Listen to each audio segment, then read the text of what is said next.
Afraid I was going to sit on it and wreck it.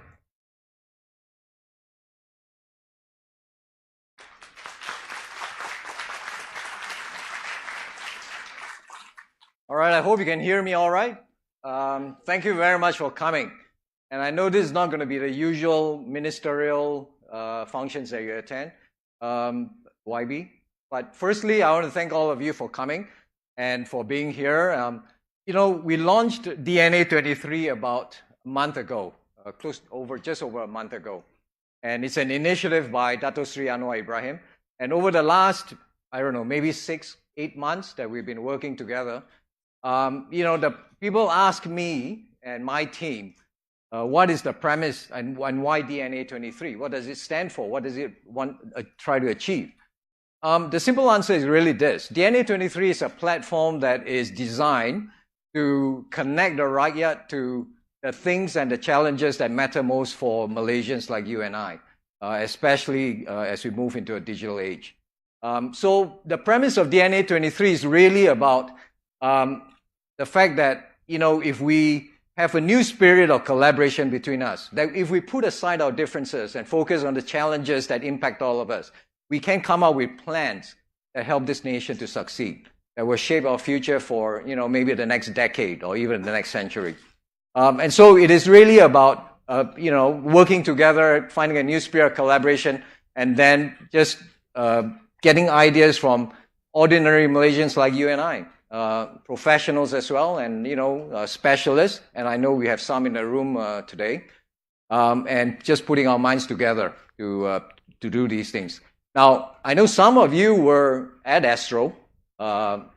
Most of you may not had the chance to be there, but we have a small clip, highlights of what happened.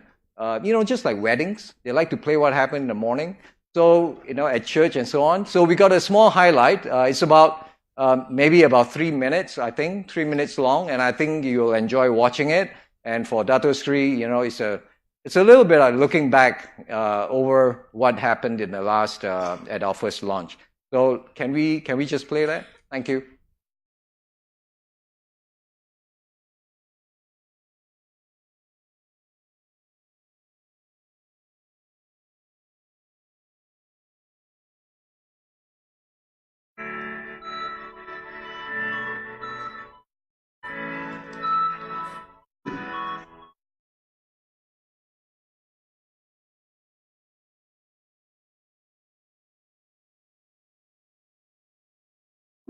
Good afternoon and welcome to DNA23, broadcasting live from Astro. Thank you so much. Okay.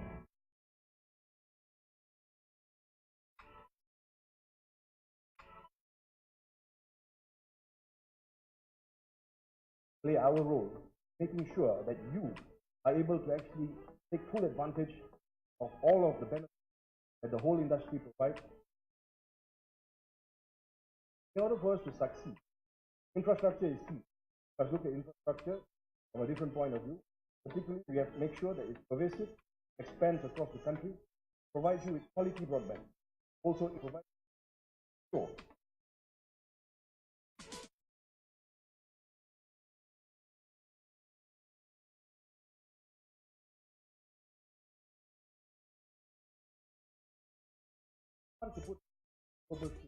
We want to tell the world that we in Malaysia have we are able to track costs. The government is doing it, playing its role, ensuring an ecosystem which all of us here can be proud to stand as.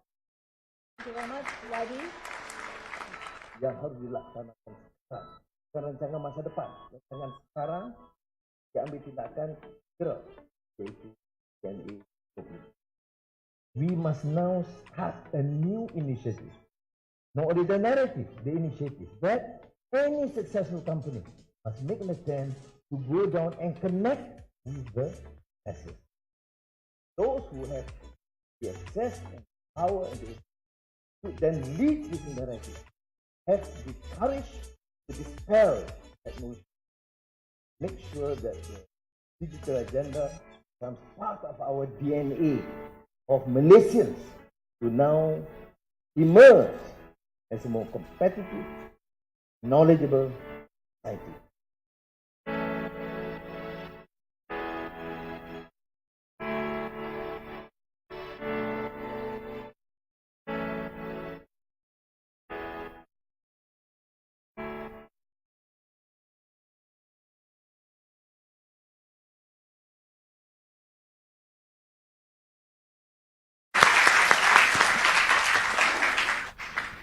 Well, I should tell you my name. I'm Andrew. I'm the co-founder of BMT Consulting.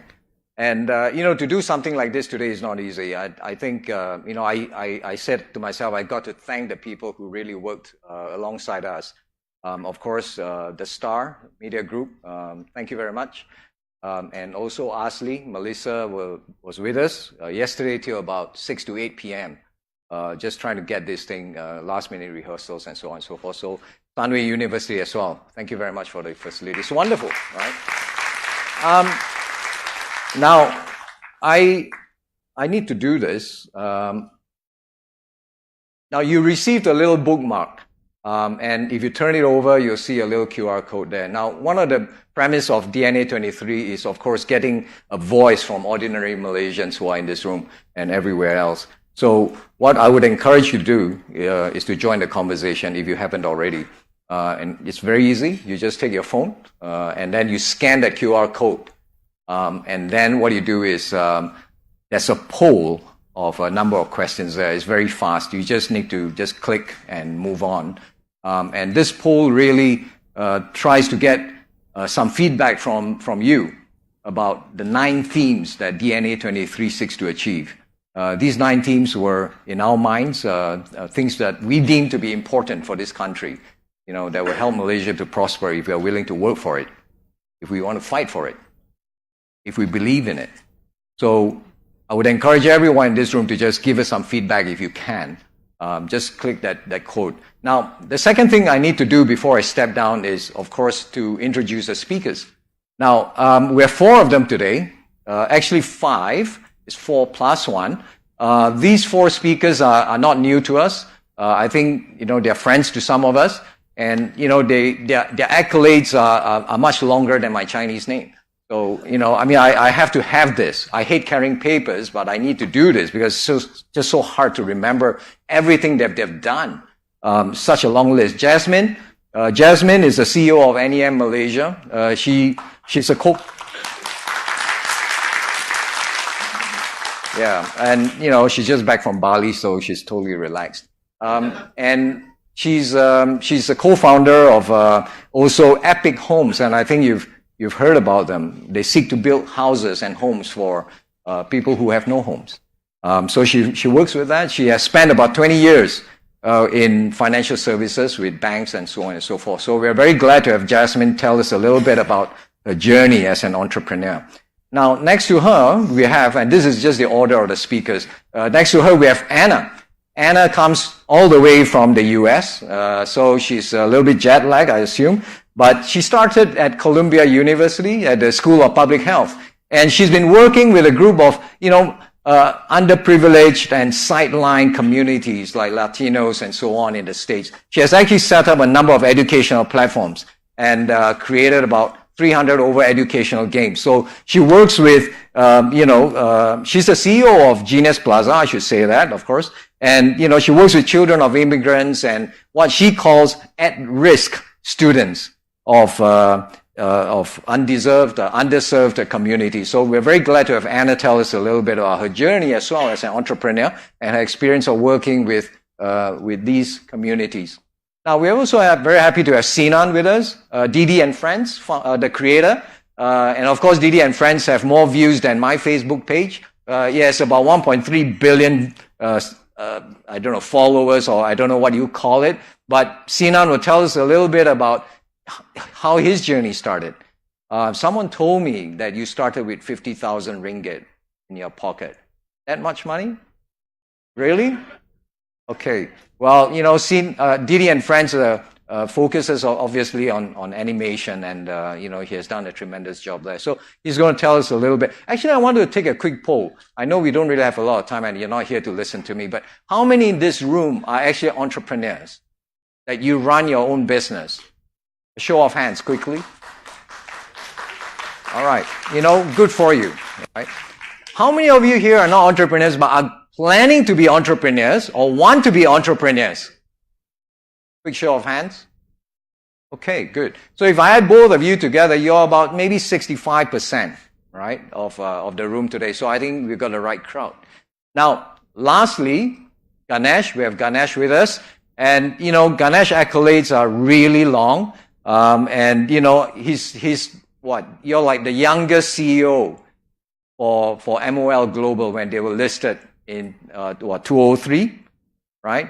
You were about what, 15 or something? No. You're 23 then, and you're now 26. All right, much older. So, and he took his company, MOL, the same company, and he went for listing in NASDAQ. And that was in 2014, about 5 years ago. So, Ganesh is now also I read in a paper yesterday, you're now appointed to the board of Magic. Congratulations. And of course, you also co-founded or founded Commerce.Asia. So he's now the CEO of Commerce.Asia. So now, without further ado, I need to just now pass the floor to our first speaker, and that is our YB, Dr. Ong, who's going to speak to us. Now, he and I go to the same barber, by the way. So I like your hairstyle. All right, come on up here.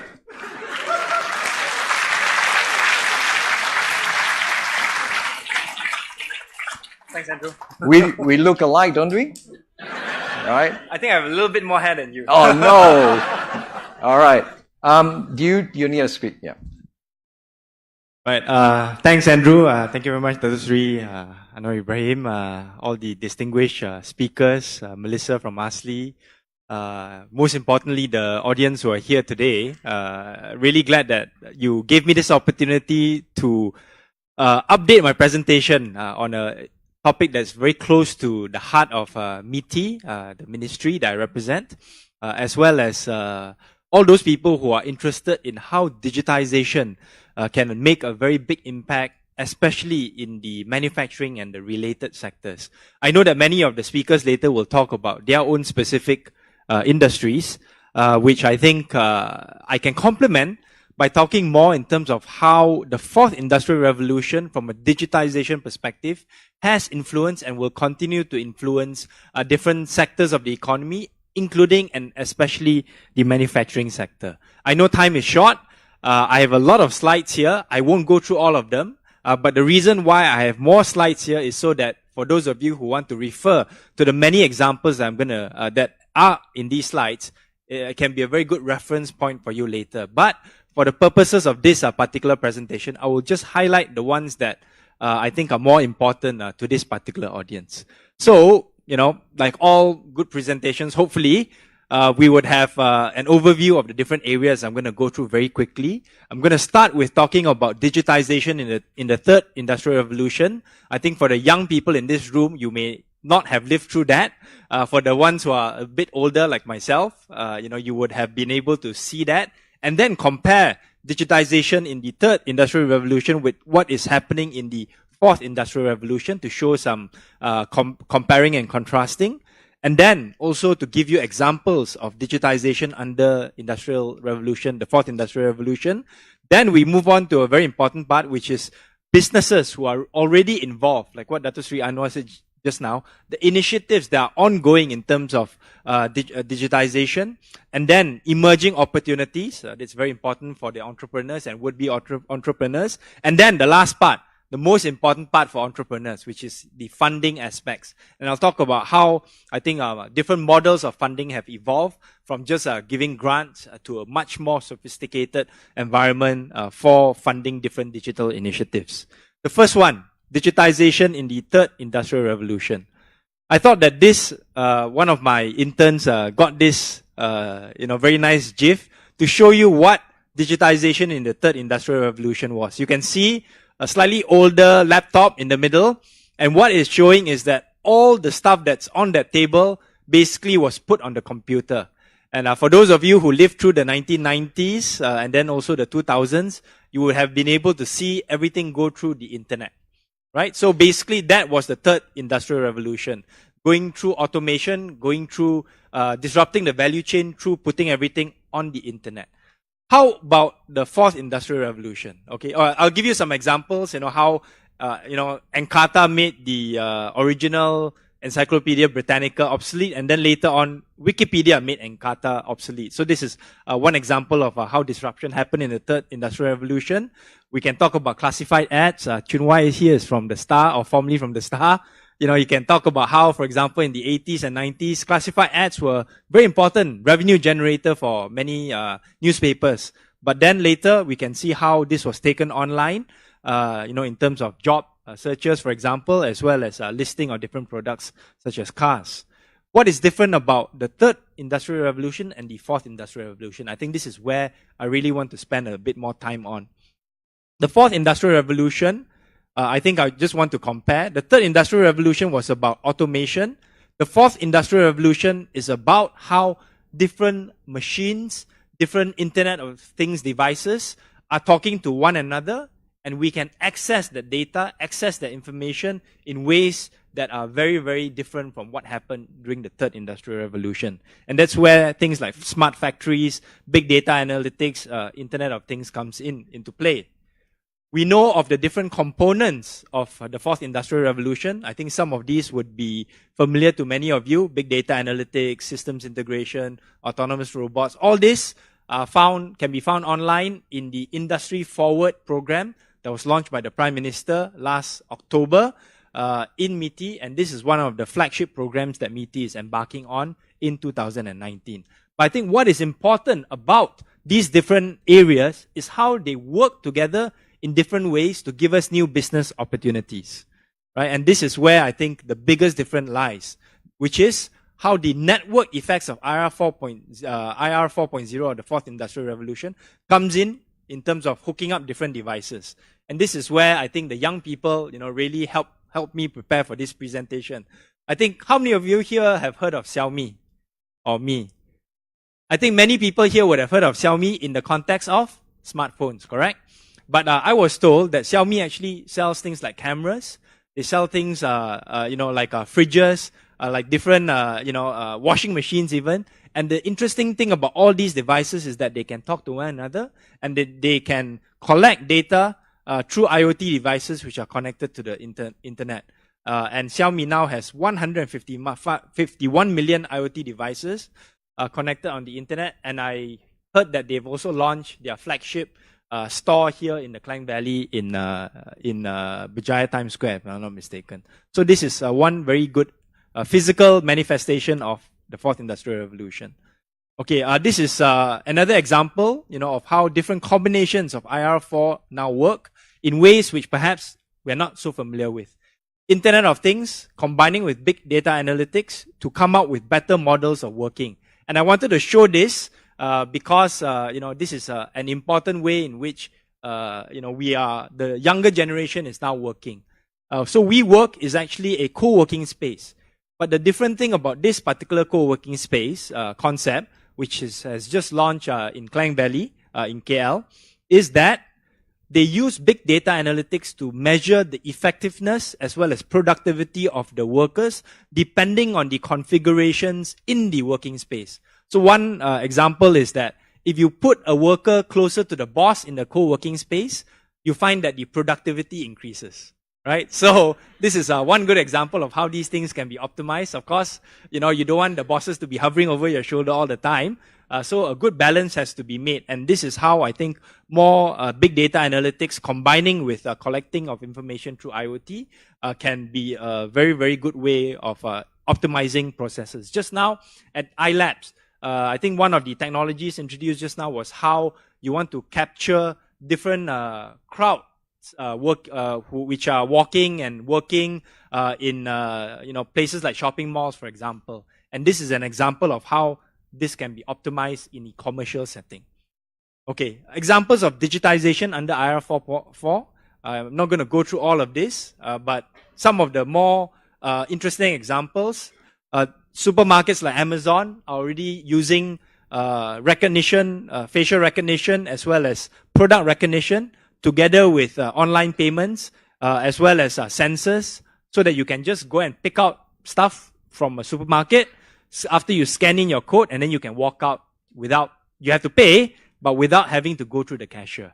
This is something that's already kicked off, not just in places like the US, but also in many Chinese cities as well.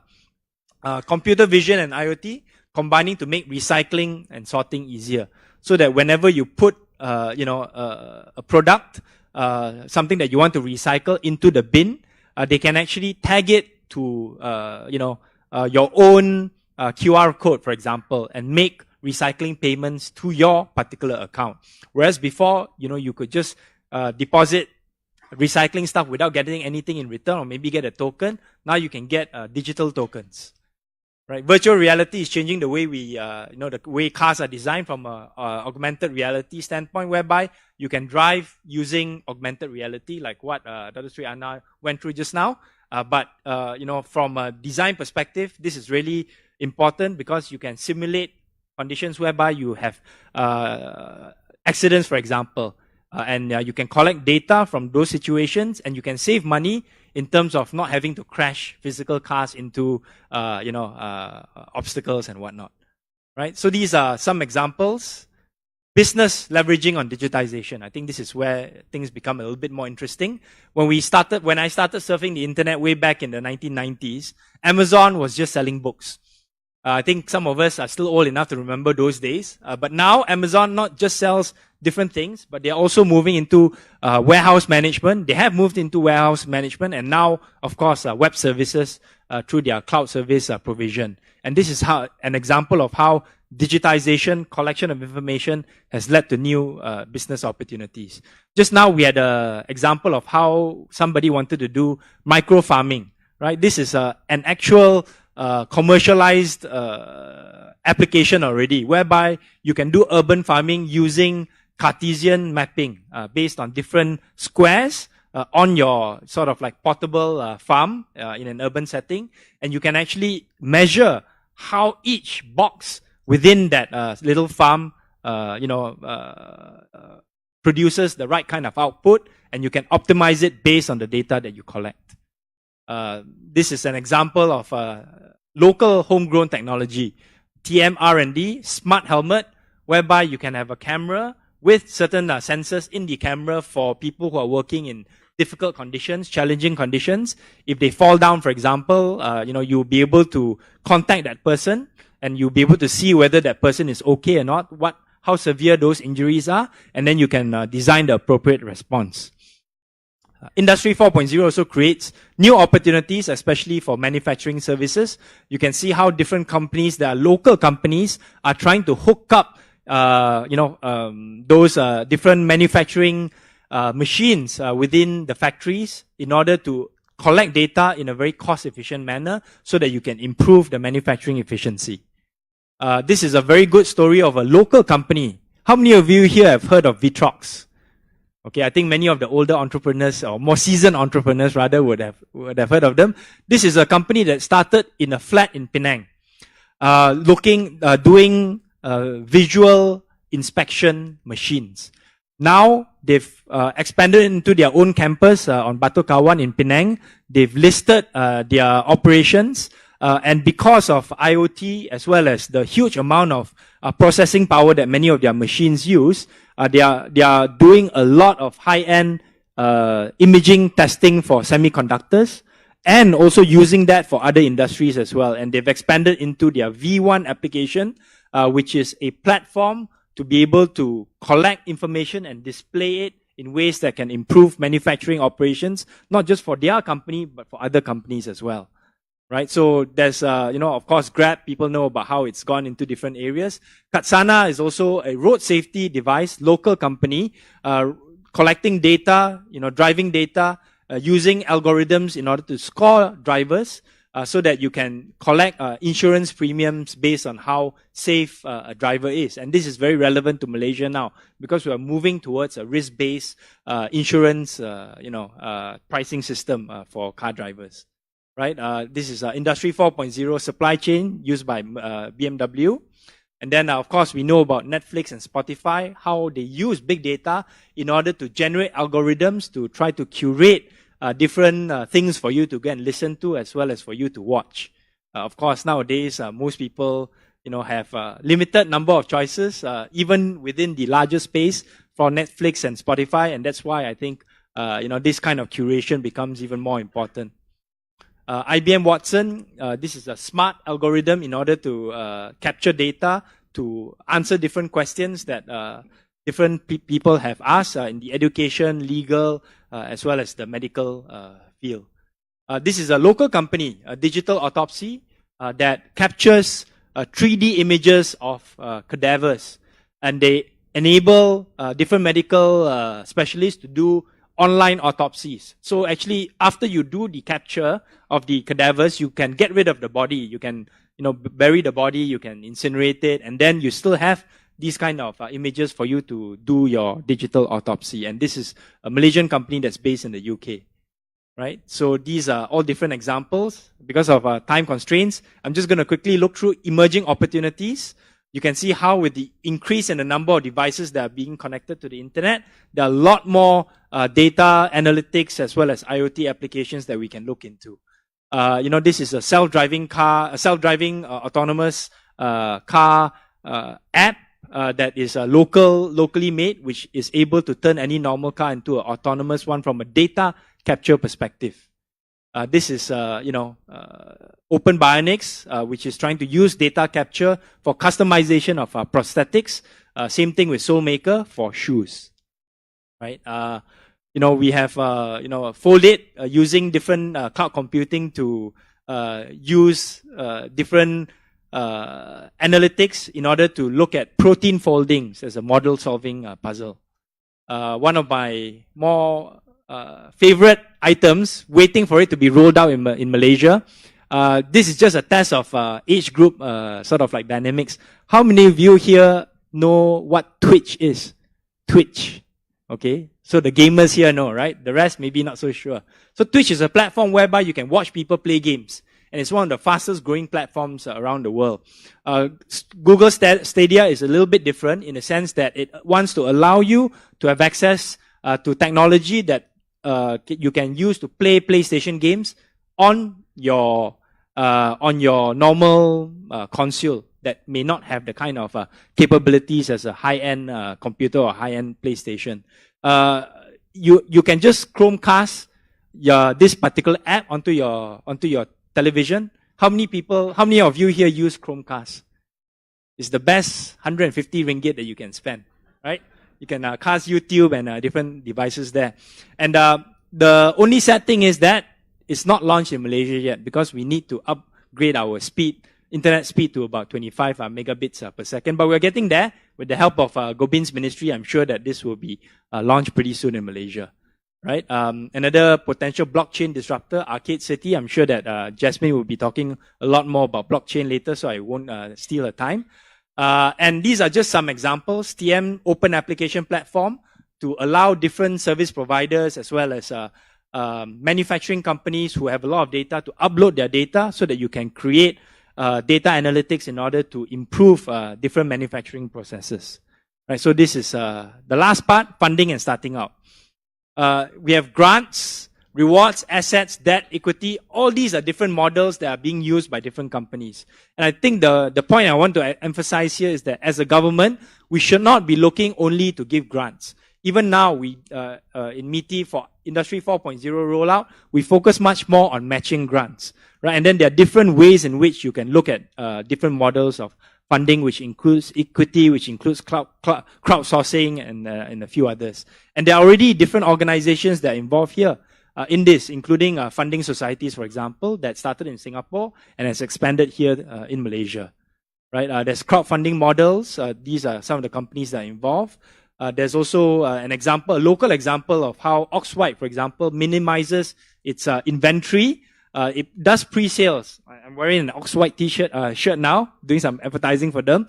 And it really is a minimum overheads because they only have to spend on stock when there are orders. And this is one example of a very successful homegrown company that use technology, that use Facebook primarily in order to use this model to launch and sell their products. So with that, I'd like to thank you once again, and I hope that this has given you some framework in terms of the opportunities for digitization. Thank you. Thank you. Thank you very much, YB, Dr. Ong. I'm not going to climb up and down the stage due to age. But now, the first speaker that we have lined up very quickly is Jasmine. And Jasmine is, Jasmine is the CEO of NEM Malaysia. She works in blockchain. And she will be talking to us for about 10 minutes. Try and keep to time, Jasmine. And sharing with us her experience in working with Epic Homes and also with NEM Malaysia. Thank you.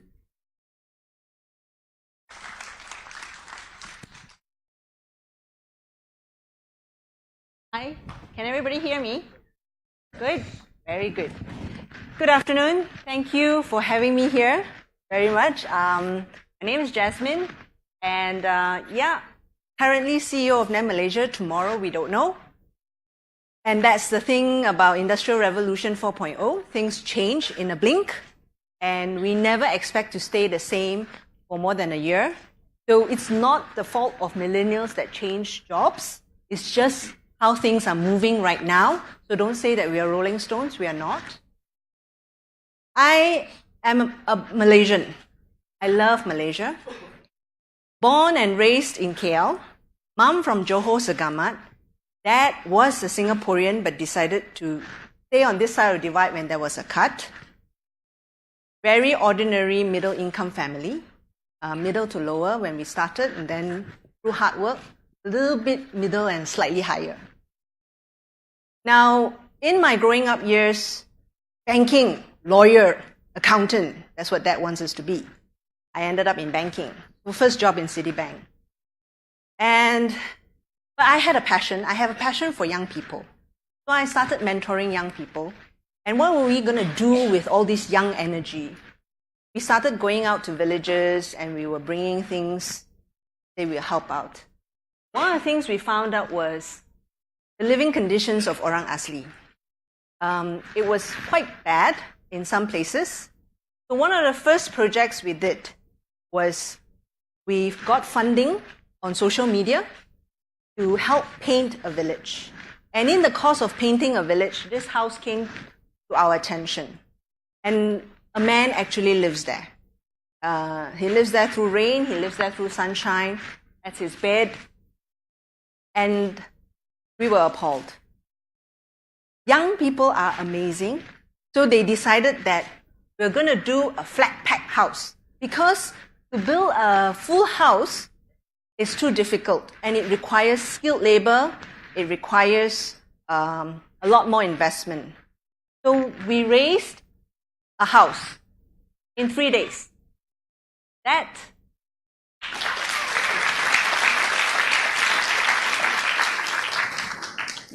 is the workforce that built this house for the gentleman so that he no longer has to live in this. This happened back in year 2009. This was the start of Project Epic, and it quickly became Epic Homes, and then now it's become Epic DNA. Now, when we first painted the first village, it was all social media. We got tin cans and money from social media donation.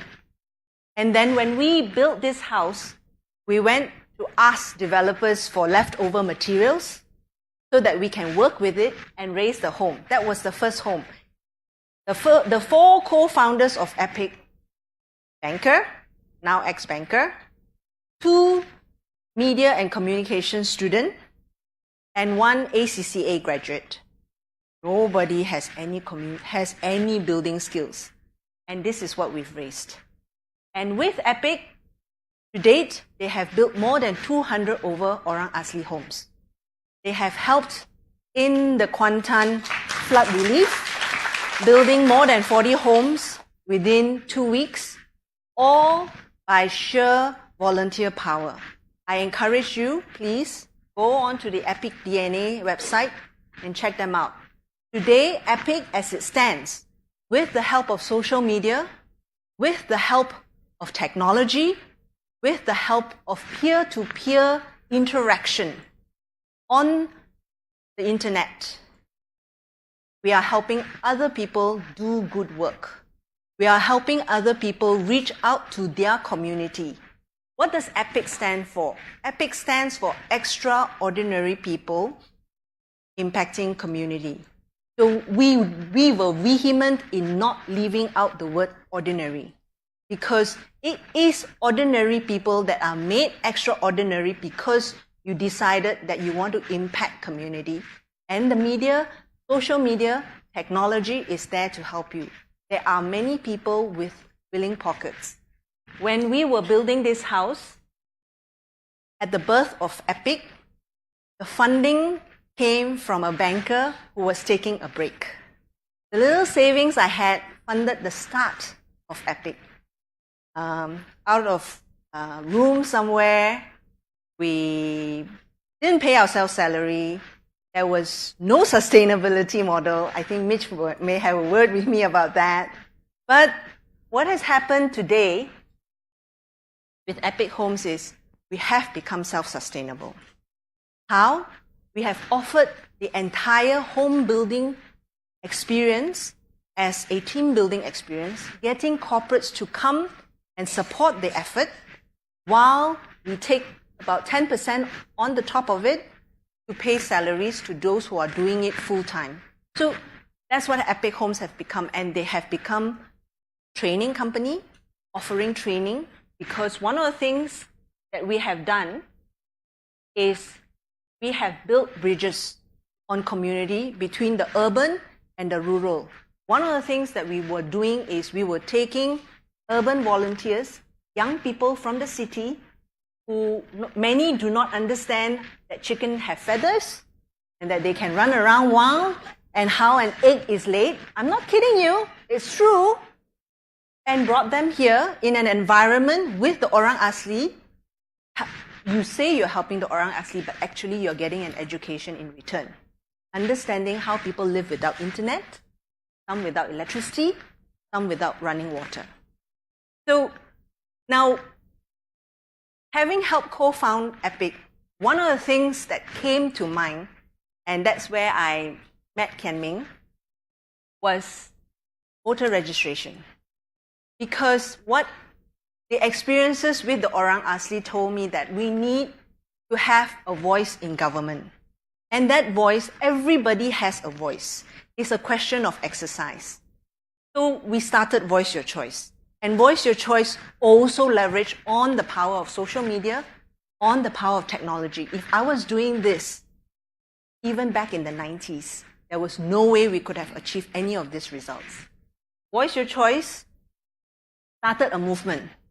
The year we did this, we inspired both sides of the divide, the parties, both BN and Pakatan, to also get their youth to move and start voter registration.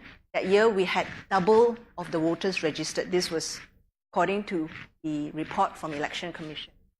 So with Voice Your Choice, I came to understand a little bit more about what technology can do for us. And that started my foray into learning, self-learning on technology. Now, all this is happening. Fortunately, I also have bills to pay. So Maybank took me in. And I was working for the bank, all in all, a good 12 years. One of the things I did in the bank was digital alliances, digital banking. And that opened up my eyes because in my time in Maybank, one of the things that Maybank afforded me to do was I get to see everything. Being one of the largest banks in the region, whenever people want to come in, WeChat, Alipay, Google, Apple, whenever they want to come into the region, we get a call and say, hey, on the payment side, is there something we can do to work? So I've seen a lot of the technologies that Dr. Ong was talking about, and it's amazing. But you know what? I feel sad because a lot of my own people, Malaysians, one, may not be financially included. Two, may not have the technology literacy. And that's kind of started me on a little journey of self-discovery, which has led me to this little quote. A change is coming. We know Industrial Revolution 4.0 is going to sweep globally. Is Malaysia going to be left out or not? That's where I look to our government of the day to lead us into the next revolution, where I believe Malaysia can take a leap, a quantum leap forward. And I believe being a blockchain hub in the region enables this. I would love to talk to more people about this. But as the words of Harvard Business Review says, blockchain is not a disruptive technology, it's a foundational technology. This technology is going to build new foundations for socio-economic movements, for economic pillars. One of the cases that I'm going to cite for blockchain, in pursuant to what we were doing in Voice Your Choice. Okay, just a little quick thing about blockchain. It's a distributed ledger, just in case you guys don't know. Distributed ledger, this is the difference. It's decentralized, it's immutable, so you cannot change it. You can write on a new record, meaning today I own this clicker. Tomorrow I pass this clicker to Andrew. The fact that I have ever owned this clicker will always stay on the record, on the ledger. The next person who owns it is Andrew, so he will be the new owner, and so on and so forth. So it's immutable. You cannot change the records, and it's peer-to-peer. It's empowering and it's enabling because it removes the need for a third party. There are many books written about the distributed ledger technology. One of the things that is called is the trust machine. So moving on. I'm not sure if you all recognize this, but I was in that crowd. Tear gas while going through it is not fun. After that, talking about the tails can be a bit funny. But it was something that we had to do as a nation, to be heard. Because I'm a firm believer of voice your choice, right? Now, why were we on the streets in Bersih? We wanted clean and fair election. How do we enable it, knowing that the database of the electoral roll is subjected, can be subjected to changes, can be manipulated?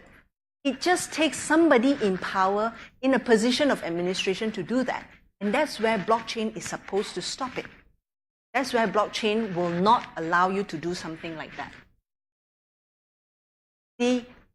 Because of the peer-to-peer, the immutable, and the distributed ledger technology, South Korea, Japan, and Switzerland are already experimenting voting on blockchain.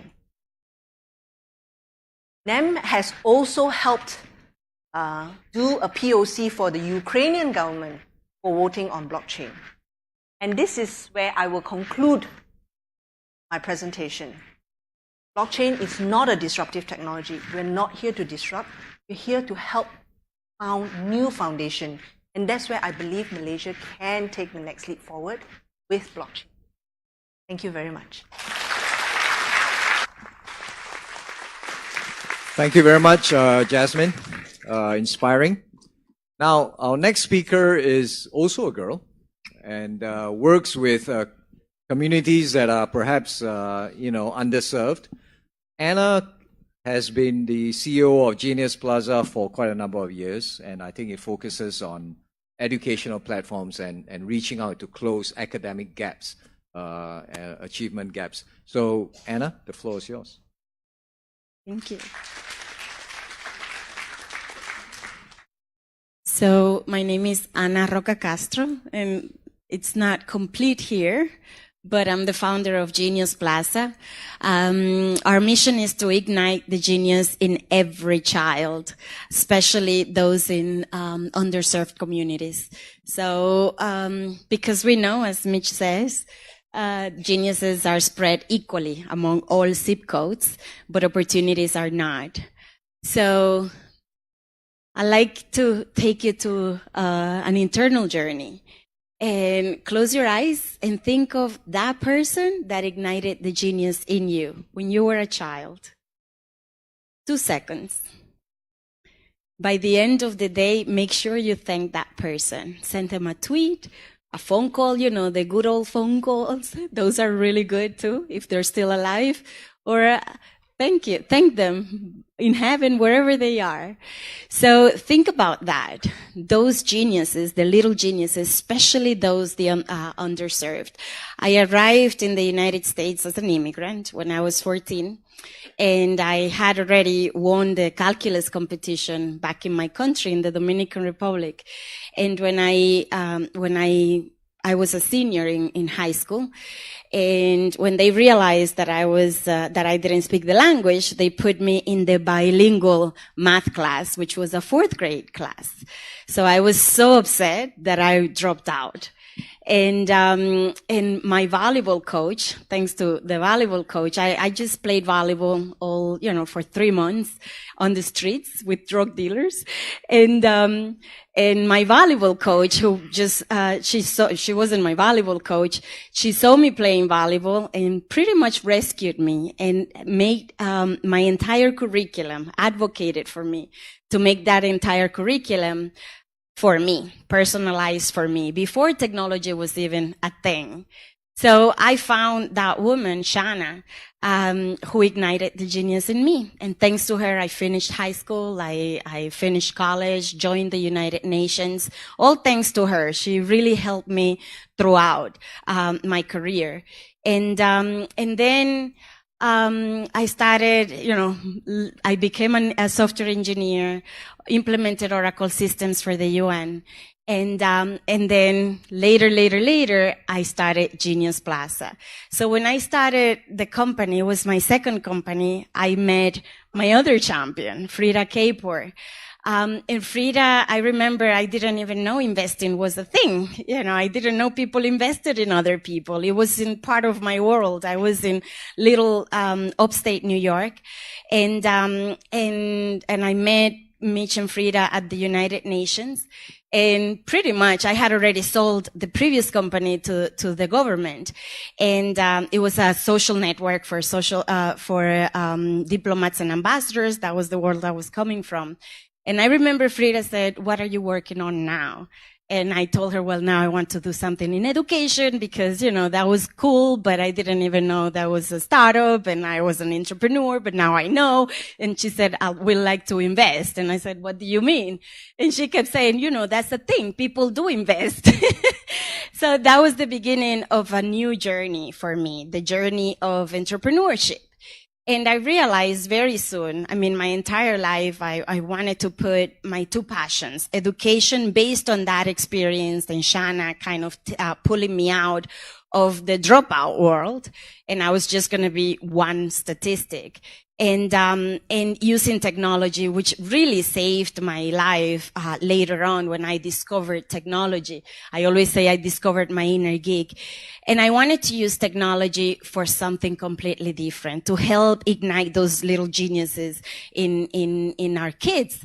So why not use technology to create? So I don't know if you've seen most of the, education technologies right now pretty much take the traditional book and put them on ebook. Take the traditional exams and put them into exercises, and the kids are there clicking and clicking and clicking. We focus more on the approach of using peer-to-peer learning and having the kids create to teach, reteach what they've learned. So, as a result, we move our kids from passive learners to protagonists of their learning experience. And with that, we have a global collaboration. And you see kids from Peru teaching kids in Miami, kids in New York teaching kids in Uganda. And it's really amazing to see the way, they're teaching each other through ebooks, through games, through videos, and so on. Really an amazing experience. So why not use technology to create? And then why not use technology to make an impact? So if technology doesn't make a positive impact, then it's negative technology, right? So why not use technology to uplift and to level the playing field? So as a result, we have over 50 million students, in the world. We have the highest gain when it comes to SAT and exams, exam preparations, mainly because our kids create. They are the protagonist of that learning experience. And our journey has been based on our lived experience. So Genius Plaza is still, the most diverse startup in the country. country. And we started in the 6 to 12, 6 to 18, so kindergarten to high school. And then we realized that our kids in the underserved communities were coming to preschool not ready for to kindergarten, not ready. So we went down to Genius Pre-K. And last year, we realized that our babies were coming to kindergarten, to preschool, not ready. They didn't know what a book looked like. They couldn't sit still. Things that are so easy to help a child when you start really, really, really early on. So, our whole, goal at that point became how can we, help track and improve the academic and health outcomes of our children. And we realized that there was a problem. We were all working in silos. So health was working in isolation from education. And we know that education is the first social determinant of health. So how can they work separately? Countries are working in silos. Departments are working in silos. And, why don't we use technology to collaborate? So technology to create technology to collaborate. Why don't we do that? And we started Genius Village. So Genius Village pretty much brings everyone together. So, bringing the student information systems, the preschools, the daycares, together with the pediatrician, the healthcare providers, immunization records, all in government. So now we're moving from the classroom to systemic change. So we really want to help governments and leaders bring systemic solutions to the problem of isolation. And at the end, the children are the ones that are paying for this disconnect. So the main question at this point is, why don't we use technology to serve? So imagine if we use technology to serve and to unite and to collaborate. At this point, I would like to ask you one thing. Think of which child you're going to ignite the genius in today. Thank you.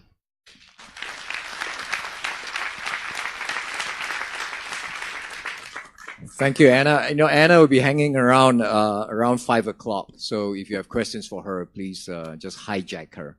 Right. Next is Sinan. Sinan needs no introduction, really. So Sinan, we are running a little bit behind time. So if I could just ask you to just keep to time. The floor is yours. Thank you.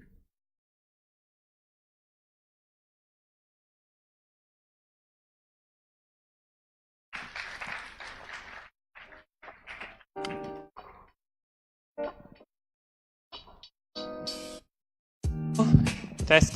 Hello. Okay, hi everyone. I'm so happy to be here today. Let me introduce myself first. My name is Sinan Ismail. I'm the CEO and co-founder of Digital Durian. So let me start. What do we do at Digital Durian? We're an animation company. We create fun and meaningful IPs or cartoons for young children all around the world. It's okay? Right. I want to make a statement where we do not sell durians. Okay.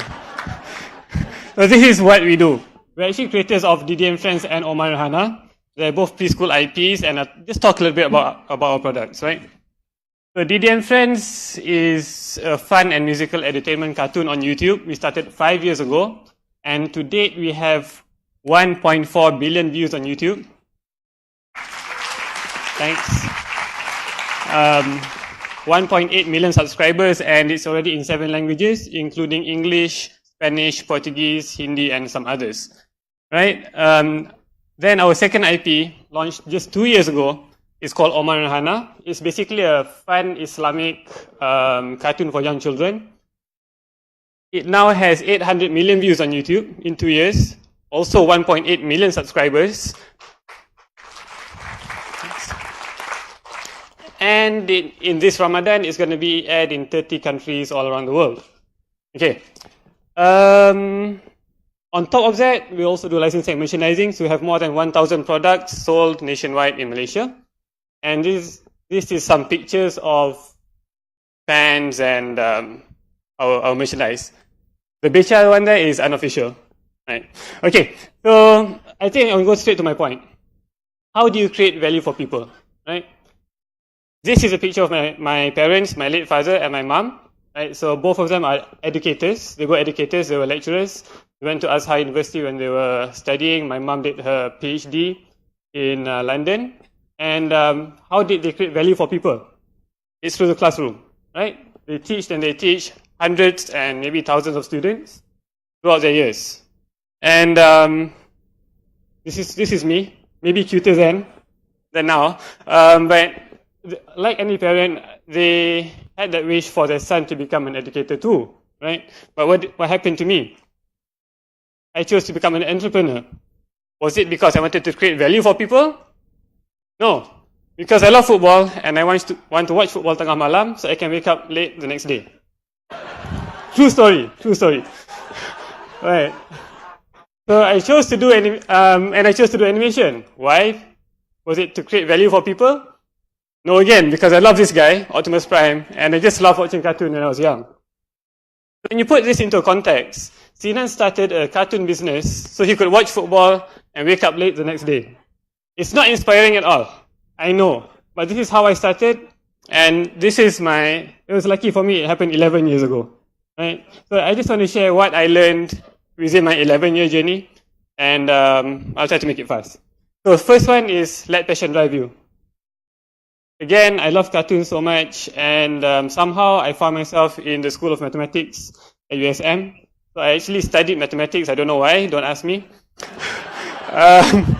But then I self-taught myself, which is great, the internet was there. And I worked hard for 3 different companies from 2004 to 2007. And then I opened up Digital Durian Enterprise, doing multimedia, we climbed up, and then it went down, like any other business, I guess. We pivoted into weddings, and we did wedding cards, wedding gifts, and also wedding videography. This is my second time meeting Dr. Anwar Ibrahim. The first time was actually at your house. I did videograph his daughter back in those days. So I was a videographer going to weddings. But that was then, right? Yeah. So now I'm doing what I love, and I just want to emphasize that when you do what you love, you actually create wow results, right? You create things which you feel like your job is not a job. I think that's the most important thing about doing what you love. You're passionate about it, and when you do it, you just create that extra. And for those entrepreneurs out there or people who want to become entrepreneurs, please, if you can do what you love, I think the results will be beyond your imagination. Right? The second point is embrace technology. So like any other cartoon starting in 2012, 2013, we wanted to go into TV. So we always thought that do your cartoon, go into TV, and you succeed lah. Okay. So we pitched to local broadcasters, we pitched to international broadcasters. With the help of MDAC, we went to markets, and the feedback was rejection, which is normal, right, for a startup. But what happened is we kind of like forced our way to pivot to YouTube, right? And this was 2012, 2013. That time, I don't think a lot of Malaysians were already on YouTube as creators. And the feedback which we got was, are you for real? You must be crazy. Broadcasters won't buy after you go on YouTube. YouTube, you're wasting your time, and how do you make money on YouTube? So the kind of baik one, they say good luck lah. And we really needed that. So what happened is, it's not just based on luck. We actually use data. So we did Google Analytics and Google Keyword Search. And in 2012, we found out that actually 15,000 people were searching for lagu kanak-kanak on Google and YouTube. But nobody was actually feeding that, right? So we saw there was a gap there. So we took the opportunity to take our characters and convert them into singing chickens, right? And we launched our YouTube channel in May 2014 with the hope of hitting 1 million views by December 31st. And what happened is we actually hit 5.5 million views. It was overwhelming. It was great. It gave us semangat. But again, a lot of people tell us that it was by chance and by luck. Yes, entrepreneurship, business is about that. But at the same time, you need to use data, you need to use technology, whatever you have to make it work. Right? So that's my second point. And my third point goes back to creating value. Like I mentioned just now, And Sinan started a cartoon business so he could watch football and wake up late the next day. That's totally crap. And I'm a changed man now, thankfully. And I didn't watch football yesterday. United lost. But it's okay. But for us, who do we create value for? And I think this is pretty important for me to share. Obviously, the children, right? So the children sing, they dance, they laugh, they learn a thing or two. And all of our songs, all of our episodes has something to learn about. Moral values, of course. And it's not just that. We create value for parents and teachers. Because parents and teachers want this type of content for their kids, right? We are fun, safe, and educational content. So we create value for the parents and teachers too. Teachers use our content without our permission, but it's great. It's about creating value for people, right? Who else do we create value for? For business partners, right? And this is beyond animation. So some people say, okay lah, you create value, you're happy because you do animation. But no, business is about connecting with other people. It's about creating value for other people. And it's not just about business partners and you say, nak kurang sikit lah harga, murah-murah sikit. It's not just that, right? So whatever you do, you have to create value for your business partners too, / investors, right? Next is society. This may be a little bit far-fetched, but if you look on the internet, there's a lot of studies and even research from Harvard and also Stanford saying that if a child is inculcated with good values from a young age, and you can see the impact when they grow to become citizens, all adults one day. So we believe that what we're doing now, in that sense, we may not see the difference yet, but hopefully one day we can build a better nation, a better Malaysia, and also a better world, inshallah. And last of all is to create value for your team. Again, entrepreneurs, and this is something which you always kind of forget about. But to be honest, I wouldn't be here today if it wasn't for this all-star team I have. 95 of us doing animation day in, day out. I create value for them. They create value for other people. I hold on to the word that I win only when my team wins. And I think it's important for entrepreneurs to hold on to that. So our mission is to make people happy. Alhamdulillah that what I learned from my parents is teaching. I love doing that, but I'm using a different platform, using technology now. And we're hoping to make a difference in the world. Go and make a difference in the world. And please ask yourself this question. And how do you create value for people? That's all.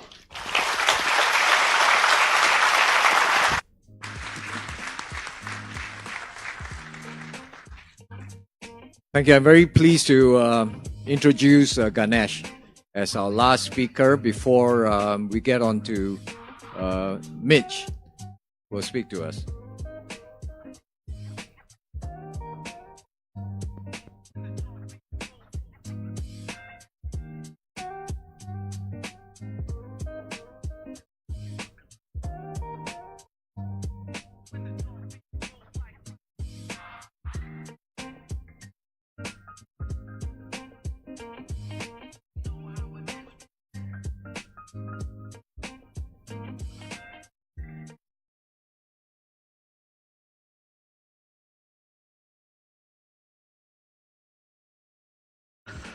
Hi, good afternoon everybody. My name is Ganesh Banga. I'm a serial entrepreneur, startup investor, and also industry leader through PICOM, the National ICT Association of Malaysia, where I'm the chairman. Now, since Mitch is here from the US, I thought I'll share a bit of my learnings from doing a bit of business in the Silicon Valley over the last 10 years. More importantly, I'll also share a bit about my failures there as well, because you learn more from your failures than your successes. I first started doing business in the Valley in 2007 when Yahoo actually approached my company. My company at that time was called MOL. We were an online game payment platform where we had 200,000 users, out of which 5% of those users spent 200 ringgit or $50 a month. Now Yahoo at that time was expanding into Southeast Asia and they had 200 million users, but they didn't know how to monetize their users. So they came to us and say, hey, if our 200 million gets 1% of if 1% of 200 million users actually generate 50 ringgit a month, that's a lot of money. So they said, why don't we acquire you and merge and grow this business? And we said, actually, that's a great idea. No large internet company has come to Asia and bought a local company. That was 2007. And we were trading on the local stock exchange at that time at about 25-30 million ringgit. And they offered us 35 million US to buy the company. And we were excited. Then we read this article. So at that time, Mark Zuckerberg turned down Yahoo's offer to buy the whole company for $1 billion. We thought to ourselves, actually it's easier to turn a $1 billion company to $2 billion, or today $200 billion, than to turn a company from 0 to $1 billion. And similarly, to turn a company from 0 to 25 million is more difficult than to turn a $25 million company to maybe $1 billion company. So we turned down Yahoo. And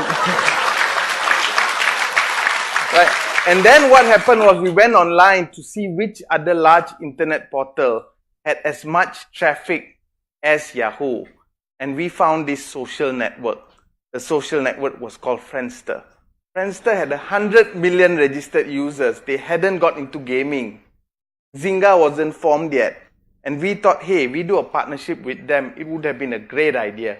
And so we write an email to Kleiner Perkins, who was the shareholder of Friendster at that time, and say, hey, we're from Asia, we understand this market, we have content, we have monetization, we can help turn Friendster into a profitable venture. Why don't we do a commercial deal, an investment, or even an acquisition?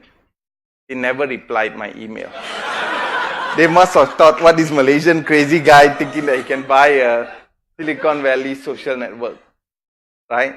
And but then 2 years later, what happened is Friendster went all around the world to look at how to monetize and decided to look for the best payment partner for them. And 2 years later, we entered into a payment partnership with Friendster, where we actually rolled out our payment and gaming through their platform. And then what happened was Friendster's board of directors flew down to Manila and took the ride from the Manila airport to Manila city. And they saw poor people on the left and right of the street. And they said, you know what? We'll never be able to monetize this market. It's just too poor for us. And they decided to sell the company. Right? So they appointed JP Morgan to sell they appointed Morgan Stanley to sell the company. And of course, the Friendster management recommended us. Morgan Stanley told them we'll never buy the company. 2 months later, we ended up buying the company. We actually paid 38 million US to buy the company, and we actually rolled out our payment platform on the network as well. A couple of months later, another large social network saw that what we had done and said, you know what, actually we want to partner with you too. And we want to do what Friendster has done. Guess what's the name of that social network? It was Facebook. So Facebook partnered with us, and we were the first physical payment network where we rolled out Facebook payments in Southeast Asia through 7-Eleven outlets across the region. Subsequent to that, I started building a lot of relationships in the Silicon Valley. Warren Smith is the head of corporate development in Facebook. He actually does all the shopping, company shopping for Facebook. Eduardo Severin became my good friend. Eduardo Severin is the co-founder of Facebook. If you guys saw the social network, he was here in KL and I was his host. I actually took him to WIP in KL, right? So I started building a network in the Silicon Valley, and building a network, I think, is key for you to build business anywhere, especially in the Valley as well. Now, subsequent to that, MOL started growing. We took on a lot of debt to then buy similar online game payment companies across the region. So we bought companies in Turkey, we bought companies in Vietnam, in Indonesia, and we quickly became the leading online game payment platform throughout the world. 25% of the non-credit card game payments actually went through our platform. We had partners like Zynga, Blizzard, that all were our major clients as well. Now, at that time, we said, hey, we're everywhere, but we want to also be in the US. So we actually then bought a company called Rixty, which was in the US. And what Rixty enabled was you could actually put coins into coin machines and actually get gaming credits. Right? So we actually acquired the company from a Silicon Valley venture capitalist and then started trying to expand in the US. But it didn't work. because not many Americans were willing to pay physical cash for online games. They would use their credit cards. So our plan failed. But luckily, Rixty was managed to expand into Brazil, and Brazil became their biggest market. So majority of their sales actually expanded through Brazil. And Brazil again became one of MOL's key countries as well. Now, throughout that time, I was actually traveling all around the world pretty extensively. Jet lag all the time. I wake up in the morning not knowing which city I actually woke up to. So what happened was on 24th October 2013, one day I couldn't wake up at all. I had a stroke, right? So I couldn't walk. I was on wheelchair for almost a month. And life hit me with a brick. It was one of the hardest times of my life. Now, we had done a lot of acquisition. We had took on a lot of debt. And it was actually a very tough time in my life because I was worried what will happen to my company, what will happen to the 400 people in my company as well. We were in the process of doing an IPO, and what we did was we decided to actually continue with that whole process of appointing bankers, lawyers. And if you all know, to do a worldwide IPO, you actually have to travel twice all around the world. So you have to actually travel in 2 weeks. From Kuala Lumpur to Hong Kong to Singapore to Hong Kong to San Francisco to London to New York, all in 2 weeks. So we did that process. I did that in July 2014. And then on 9th of October 2014, within a year of my stroke, we actually listed the company on the NASDAQ, becoming the first Southeast Asian internet company to actually list on the NASDAQ. Now, unfortunately, we were badly advised, and on day one of the IPO, our share price went down 20%. Life hit me with a brick again. In the morning of that IPO, I was worth 80 million US. In the evening, I was worth 50 million US. It was the pinnacle of my career, but also one of the saddest days of my life. And that was actually the time that it hit me too hard at that time. So I actually decided to leave the company after a couple of months because investors were not happy. And I went into semi-retirement so that I could focus on my recovery. So for 2 years, I was basically mentoring young startups in Penang. And after that, what happened was I actually was invited by Google to mentor at the Google Launchpad, which is the Google Accelerator in the US. And while I was there, I actually found an accelerator called GrowthX and an academy called GrowthX. And the whole thesis of GrowthX is when I started my first business in the year 2000, technology was the challenging part. Technology was the challenge. Developing a website, developing a web service was the hardest part. But today, developing an app, developing a website, selling online is easy. Everybody can do it. It's a commodity. So today, the number one reason that startups fail is no longer technology, but it's go-to-market. So the critical success factor for any startup today is not the technology, it's not how do you create a website. It's how do you market the website. And I found an accelerator called GrowthX that turned that whole process of going to market into a methodology that could be taught. Right? So the whole process of market discovery, market messaging, market outreach, and market results was actually turned into a methodology by 4 sales founders in the US. And they were actually teaching this as an academy and an accelerator. I find it very intriguing because I thought this was exactly what Asia needs to build the next large unicorn. That's the first whiteboard when I met GrowthX on how to set up GrowthX in Malaysia. And we managed to license GrowthX and actually bring it to Malaysia with the support of MDEC. I also ended up investing in a lot of the companies that I was mentoring. And in 2018, last year, we actually launched GrowthX here in Malaysia, being the first branch of GrowthX Silicon Valley outside the US, here in Malaysia, to help local startups actually penetrate the Southeast Asian region. And we do all of this today under Commerce.Asia, which is my ecosystem builder. Commerce.Asia has invested into e-commerce enablers Now, what are e-commerce enablers? These are the people that help merchants sell online. So it's a gold rush. E-commerce is going to grow from $25 billion to $100 billion over the next 7 years in this region. When there's a gold rush, you can either mine for gold or you can provide the shovels and teach people how to mine gold. We invest in the shovels and we teach people how to mine that gold. And we focus on SMEs. So that's what we do today. Now I'd like to end by sharing 3 key learnings of what I learned from doing business in the Valley. The first learning is really you can only connect the dots looking backwards. You cannot connect the dots looking forward. Right? So you must always believe that you're destined to do something. If you're destined to become Prime Minister, you will become Prime Minister.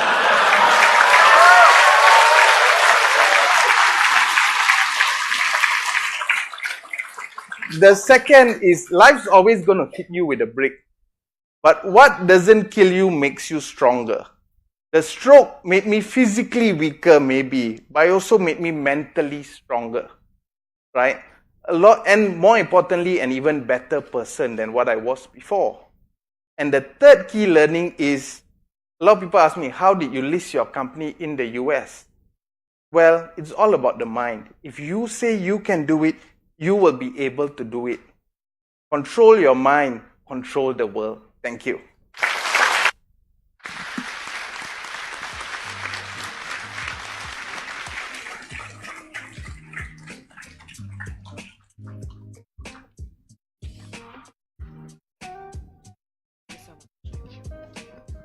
Now, thank you very much, Ganesh. I enjoyed it, and I hope you did too. Now, this next person doesn't need introduction. Over the last 7 or 8 months that I worked with him, I've come to respect him for his vision for Malaysia and what he wants to do. You know, some people call him Prime Minister in waiting. Others call him the Reformation Man. Now, whatever it is, you know, he's someone that, you know, words like our theme this afternoon, diversity, inclusivity, words like opportunity for all, fairness, justice, they are no strangers to him. So, with great pleasure, can I invite Dato Sri Anwar Ibrahim to the floor.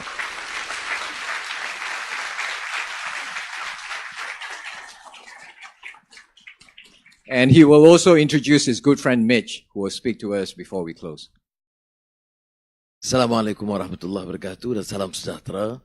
Terima kasih atas kesudian sudah hadir dan saudara kami yang datang melancarkan program ini. I don't know, like most of you, extremely delighted to be here to listen to our success stories that give us that strengthen our resolve and belief that we have this enormous potential in this country. And thanks to this friends who has come and enlightened us what has been achieved thus far, though not known to many Malaysians. I am new to this digital economy because in the years I was in prison, there was no phone and computer. I was back to the traditional mode of learning. Books and the classics, pen and paper. But I am convinced that if we want to propel the economy forward, we have to accept the dictates and demand of the time. That include what we have heard today, digitalization, digital economy. I've spent the last many months, Andrew and the rest, virtually listening to them, learning from them what all these Greek terms are about. AI, IoT, which I've not heard when I was in prison.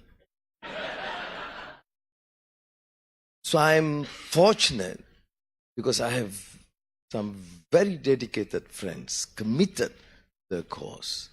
want me to support and engineer this program forward. That's why I'm here today. That's why we launched the DNA23 together with Gobind Singh. Now, we also talk about diversity and inclusiveness because it's also my concern. I don't want this country to move forward and ignore the plight of the poor.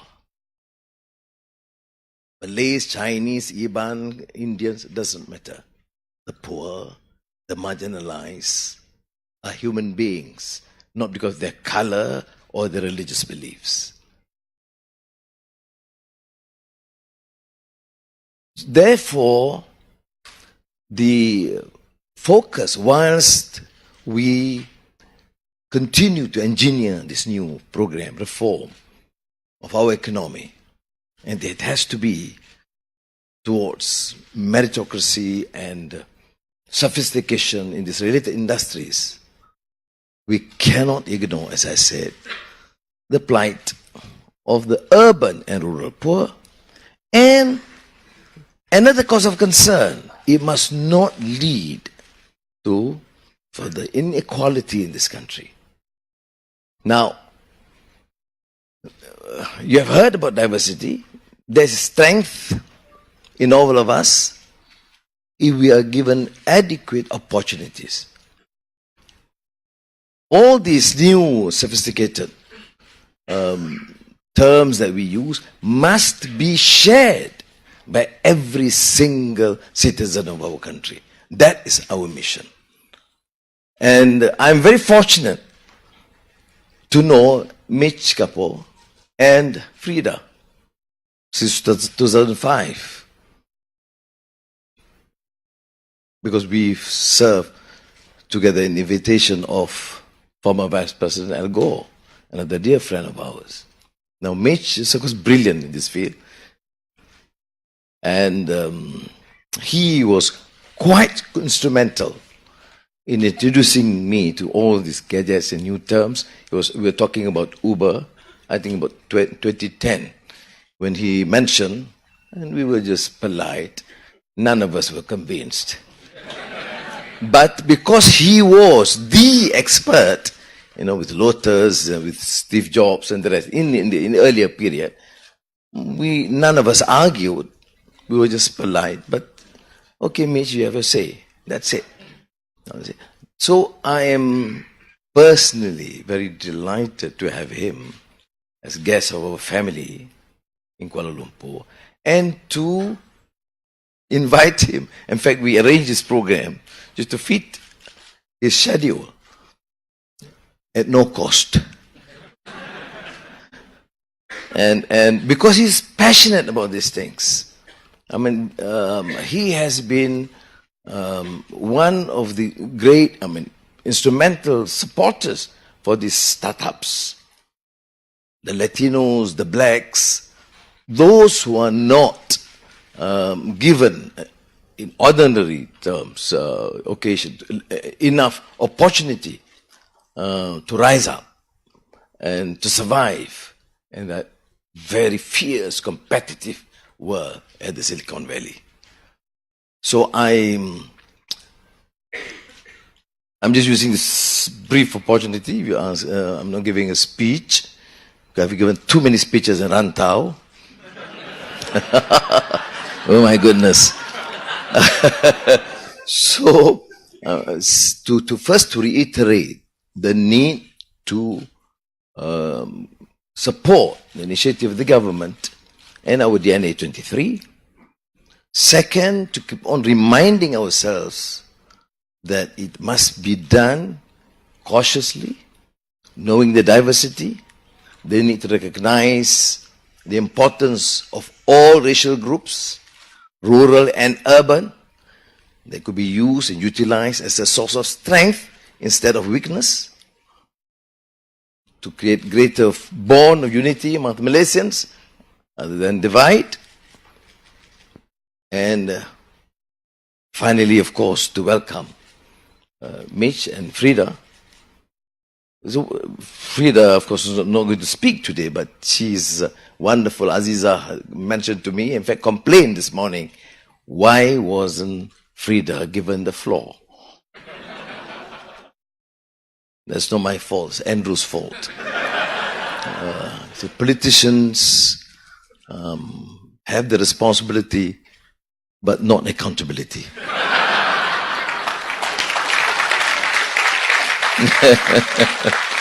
This is not us, huh? I'm just quoting a former chief minister of one state. When he had this enormous problem, water problem in the state of Malacca, he said, yes, I'm responsible, but not accountable. But that's the past. So, Mitch, I do not choose to repeat, give all the accolades that you have achieved thus far. Is there? Most of them are known. You are known to them. And some of my friends at Sunway and Star said, well, I think because your presence, there's so many of you come. No, these guys are, most of you are present, highly interested in what I have to say. They have never appeared in my charamas. But they come actually to listen to you. So, terima kasih. Thank you very much.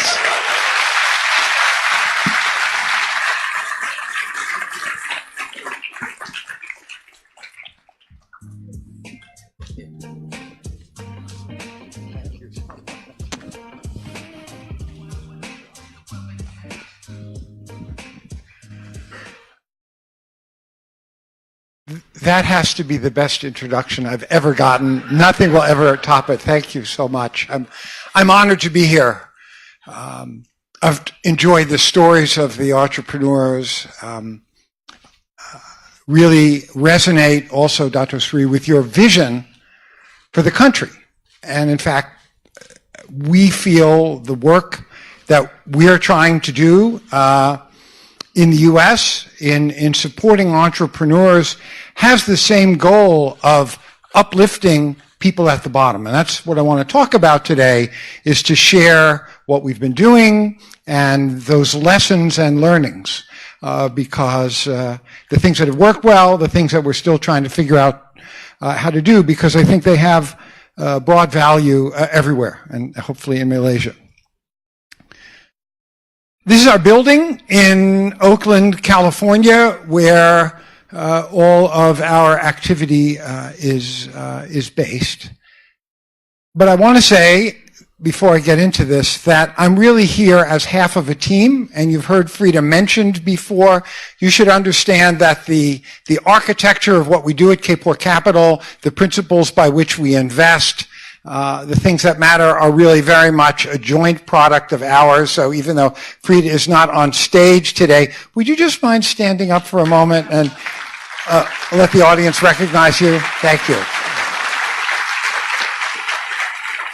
This work is as much hers as it is mine. We have 3 organizations that are based in that building. I'm mostly going to talk about K4 Capital, which invests in seed stage tech startups. But I'm also going to talk about our nonprofit activities at the K4 Center, and also an education program called SMASH. They do different things, but they all share a set of common values and all work at the intersection of technology and social justice. Now, my origin story, very briefly. On the left, seated at that keyboard, is a much younger me. And it was a program that I went to that changed my life because it gave me my first hands-on access to computers and set me on my life course. It gave me an opportunity. And that, in fact, opportunity was sponsored by the U.S. government, which at the time was very concerned. The Soviet Union had recently put the first satellite in space. They were ahead, and the U.S. was trying to catch up. And so the government was funding programs for students and high school students in math and science to try to catch up. And it was a life changer for me, even though it was just a 6-week program, because it got me interested in computers. It was rare then to have a chance to be on them, and it's what got me going. By the way, the computer is the thing to the right that looks like a gigantic oil burner. And the smartwatch you may have on your wrist has about 5 million times the computing power of that thing, but it was enough to get started. On the right is one of the students in our Summer Math and Science Honors Academy, Hailey, who's actually now graduated with a computer science degree from UC Berkeley. I was given an opportunity then. It changed my life. We believe strongly that everybody should have an opportunity to develop themselves, and we run programs to help those who don't get those opportunities have a chance. And for me, it completes the circle. I like to say this. Anna quoted me. It's worth saying again. Genius is evenly distributed by zip code. I might say postal code here, I think. And opportunity and access are not. I really believe that in a visceral kind of way. So our programs and activities are designed to create opportunity and access for those who do not have it. And so we invest in entrepreneurs from a wide variety of backgrounds, and we invest in businesses that expand opportunity and access for everyone. But to wind the clock back, that's not where I started. You saw in '66, hands-on with a computer. The thing that helped make my reputation was this company called Lotus, which some of you, if you're old enough, have heard of or remember, and if you're a college student now, you have no idea what I'm talking about. That's okay. It was the very high growth software company of the 1980s. The Lotus 123 spreadsheet was what everybody used back before there was Microsoft Excel. It was the reason that people bought their first personal computer. It was the product that actually drove the business world to adopt personal computers. And that chart of revenues shows that really within a couple of years of when we started, we went from 0 to more than $500 million in revenue, and a public offering and a worldwide operation. I was in my early 30s. I was running a public company. I had absolutely no idea what I was doing. There was a lot of on-the-job training involved, but it was an amazing ride in that early period. But I'll tell you something. It's the growth and the success is not the thing that I'm most proud of. It was the culture initiatives. And let me explain why our company culture was so important. I grew up as a kind of a misfit, good at computers, not so good at social relationships, always very much an outsider in school and in life, never really fit in. And so when the company became successful, I thought, rather than, say, commissioning a company to build a rocket to Mars, what I wanted to do was to create the kind of company that even a misfit like me would feel included, would feel welcome, would feel like they could really participate. And in fact, Frida came to work for the company because her job description said, your job will be to make Lotus the most progressive employer of any company in the US. And that began our collaboration as a professional relationship. And we did a lot of things very, very early. We had a diversity council with employee representation. We had probably the most significant thing. We surveyed employees. We wanted to know what they really thought. So it was anonymous and confidential. We asked the employees, how well does your immediate supervisor actually live the company's values day to day? And we aggregated that data together, and then we closed the circle by tying a portion of the supervisor's bonus to how well they did on that score. So if you're going to say values really matter, you need to measure whether people are living up to them and give people an incentive to do that. And I think companies are still not doing that. And we had a number of other firsts. We were the first tech company to sign on to the Sullivan Principles. Those were the commitment not to do business with South Africa during the apartheid regime. And we were the first corporate sponsor of an AIDS walk. So I had the impulse that I wanted to see everybody treated fairly, everybody to have an opportunity for the company to be responsible, and we built a culture at Lotus that embodied a lot of that. Just a piece of history, our second act was Lotus Notes, which some of you may be more familiar with, in the 1990s, and IBM bought the company in 1995 for several $billion. I've gone on to do lots of other things. And in the past decade, the focus has been on venture capital. And we call it gap closing entrepreneurship because we're interested in founders whose businesses close gaps of access or opportunity or outcome for underserved communities, low-income communities and communities of color. That is our mantra. It's on our website. It's how we evaluate every single deal. And we have invested in over 130 companies in the past decade. A number of well-known names, a number of names that are in the process of becoming well-known, like Genius Plaza. And we have some incredibly kick-ass entrepreneurs in the portfolio. You heard from Anna. I just mentioned one other fascinating company we're about to invest in, about to close the investment. It's called Bitwise. And it is based in a city called Fresno, California. Okay, you've heard of San Francisco and Los Angeles.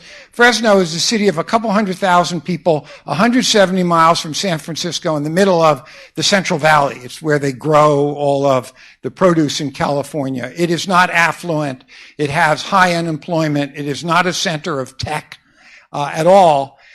And the founders at Bitwise have created, in the past 5 years, a tech ecosystem that has created over 1,000 tech jobs in Fresno itself for Fresno residents employed by Fresno companies. And for each one of those jobs created, it supports another 3.4 jobs being created. So they have single-handedly moved the needle in economic development for an area that was really falling behind and being left out. A couple of highlights about it. They paid very careful attention to the specifics of who was there so that their boot camp, their coding academy, works for the people who come from Fresno with high school educations and meets them where they are. And what they train them for is very much influenced by the employers who are there in that city. And there is a lot of health and medical. There's a lot of government. They need web developers. They need IT administrators. So they're not trying to train people to go work at Google or Facebook, but they are training people for local jobs that can't be filled in IT. And those jobs, on average, pay twice what the people were making before. And they do all this by having physical facilities that have classrooms and spaces for startups and meeting spaces and a community space to give the tech community a kind of an identity where it didn't have one before. And we're now going to help them spread this to other cities. But it is living proof. You can take a place that has been left behind, and if you make the right skillful investments, you can catch up. So that's the kind of work that we do. Seed stage tech startups, that is our focus. And again, access, opportunity, or outcome where there are gaps for low-income communities or communities of color. That's what we are looking for. So we always ask when someone comes and pitches us, if your thing works, whatever it is you're making or selling, who's going to be better off? And if the only people that are going to be better off are affluent people because you've maybe developed some new kind of skin cream that's very expensive that's going to make you look better, it's actually going to increase the gap between the affluent and the poor. It is going to be not gap narrowing, but gap widening. And we don't make those kinds of investments. But we do invest across all different kinds of sectors. Ed tech, fintech, healthcare, transportation, criminal justice reform, wherever entrepreneurs are closing gaps.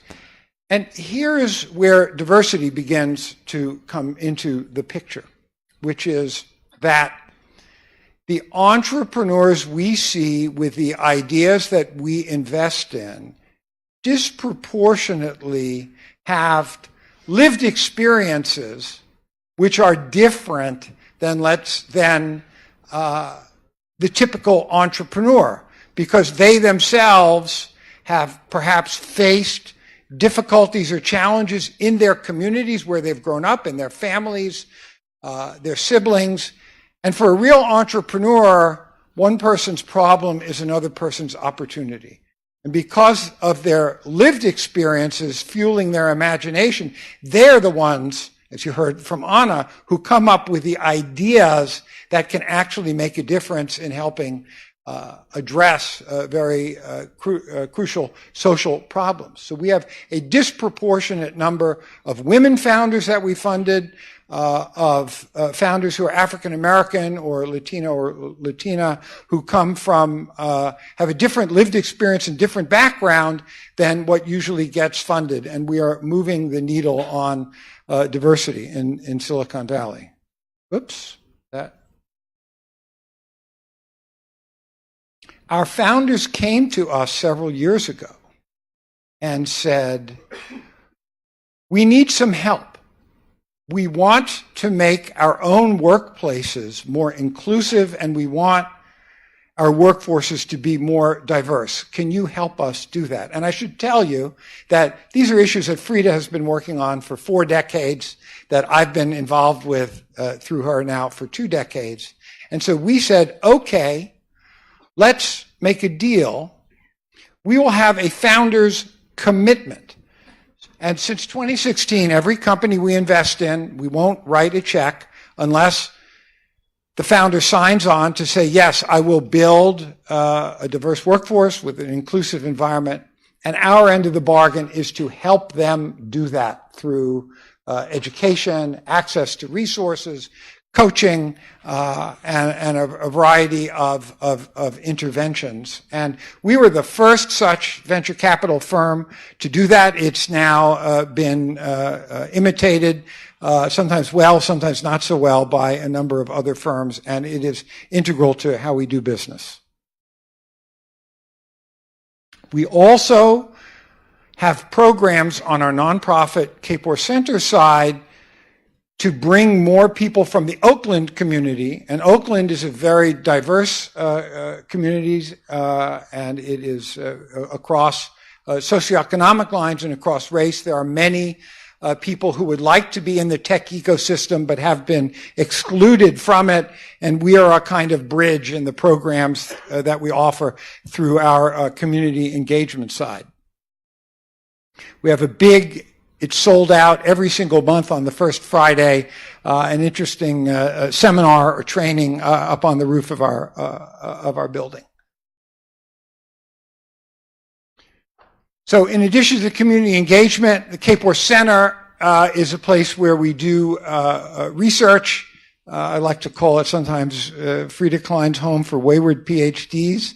But much of the groundbreaking research showing the difficulties of underrepresented groups in getting into Silicon Valley and staying have been done by our research group.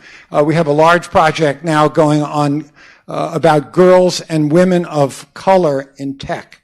And I'll just say one thing about that, which is there's some movement in Silicon Valley about having more gender balance, but to the extent that venture capital firms are adding a woman partner who in every single respect except for gender is exactly the same as all of the male partners, that is stopping very short of an inclusive approach that welcomes people from all backgrounds and all ethnicities and races. And we have some very strong research documenting that things are not yet going the right way, but could if we start acting differently. And Kapor Center is where we do our philanthropy as well. The final piece I want to talk about is the education piece. You hear a debate in Silicon Valley about why there is a lack of diversity, and some people say it's a pipeline problem, and some people say it's a bias problem, meaning some people are saying it's a bias problem, which is that there are plenty of candidates to hire, but the systems are biased. Well, that's actually true, but that is not the entire truth. There's also a pipeline problem in that we are not preparing young people in general, especially young people who come from young people of color and from lower income backgrounds. We're not preparing them. The U.S. education system is great at the high end, but is failing at the low end. And in fact, a majority of students in U.S. public schools are students of color and have been for a number of years. So the SMASH program, which stands for Summer Math and Science Honors Academy, helps low-income students of color succeed in STEM. Started by Frida 16 years ago. It's a summer program where kids come all 3 summers of high school. It's free of charge. And we have academic year programs in computer science and Saturday academies.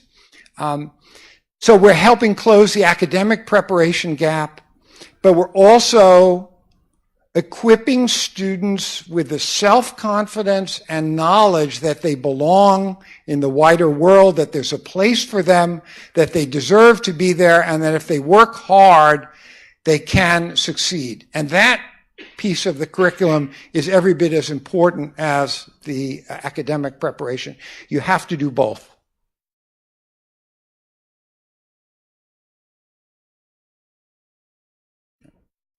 There we go.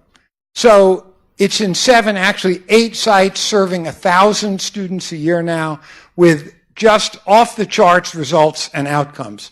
100% high school graduation rate, 93% go to attend a 4-year college, 76% enroll in college as a STEM major, and I don't remember the number, but the 5-year completion rate of an academic degree in STEM is off the charts high, twice as high as the national average.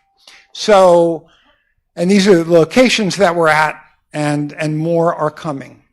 I bring it up here in particular because it's a proof point that if you make the right investments in education, you can uplift population. You can uplift students who have been excluded, who are not on a track to succeed. It can be done. It's not magic. Obviously, if you move outside the U.S., and I have no expertise and will not be pinned down on giving specific advice,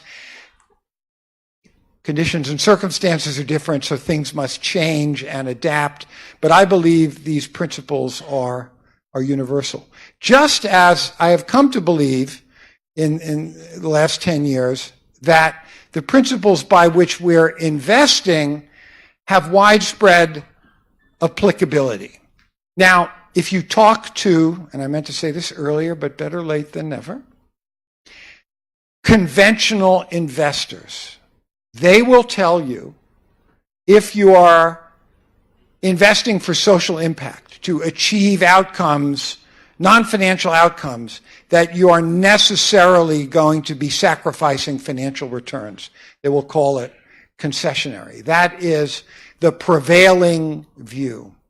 Next month, we're going to be publishing an impact report on our financial and social impact at Kapor Capital over the past 9 years. And while I don't want to give away the results here, got to say something for the launch, I can tell you that our results for 130 companies and many tens of millions of dollars of investment going in are really strong by any standard whatsoever. And the work that we do, and so I think it's going to shake people up. It's going to start providing the kind of empirical proof that can give hopefully more confidence to investors and to founders to say, I want to start a business and I want to change the world and I'm going to make a great business. And I don't want investors telling me to take impact out of my deck, or I don't want to have to hide what I really want to do. I think we are trying to build the case for that through our results. And we are trying to build the case for investing in the genius of the whole population through the results in our education programs.